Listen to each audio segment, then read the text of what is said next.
Hello and welcome to the second event of the SMG Season 7 Showdown. My name is Lazy, and so far, the Howlers, the Whirlpools, and Frog Frenzy lead the way after podiuming in the first event. This event is about a domino balancing, a bit different from normal balancing. Marbles have to not just try not to stay off the course, but they also need some speed to get down towards the end because dominoes will stop some marbles like you see here in the example run. Colorful Crusade going off now, and they will get one pretty far. That's good enough for an 86. Should be a pretty decent run if we going off the A-League runs. And Neural Maniac, one of the teams that did not do well in the first event, lose a ton of them really early. 8, 9, and 2 10s. This is the 59. The Lava Leopards, another team that did not have a great first event, I believe, and lose 3 of them early. 65, another pretty poor run. But what can the Whirlpools do? The gold medalists in the silver medalists actually in the first event, they will get one around the 22 mark, and it goes into second.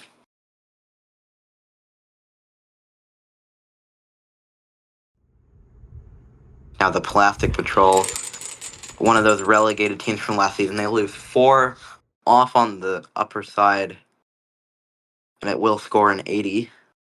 All of them do at least get above 10, so it's decent. Now the Nightlights in Rainbow Order.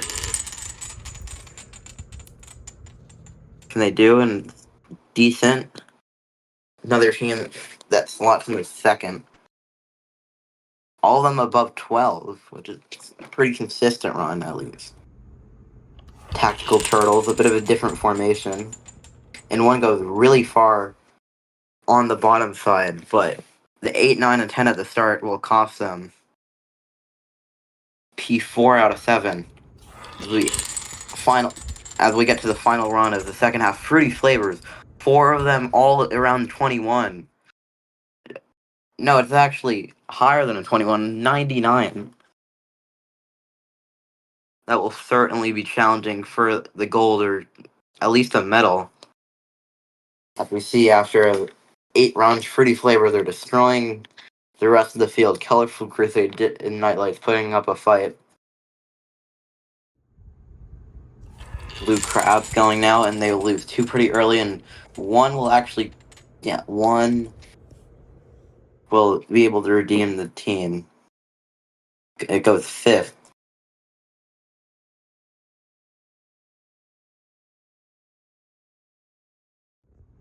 Now the Scorching Scorpions, another team with a bit of a different formation from me. 3 of them will DNF, but it will actually work out.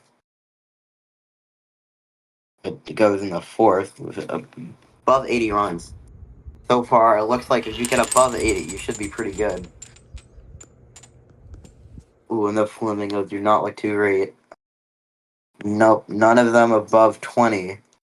I'm only going to settle for an 8th place. The Marine Mavericks, the team that had a pretty good first event, they will get one really far. That is almost towards the end, which is it goes in the second. None of the marbles in the A-League made it even close to that.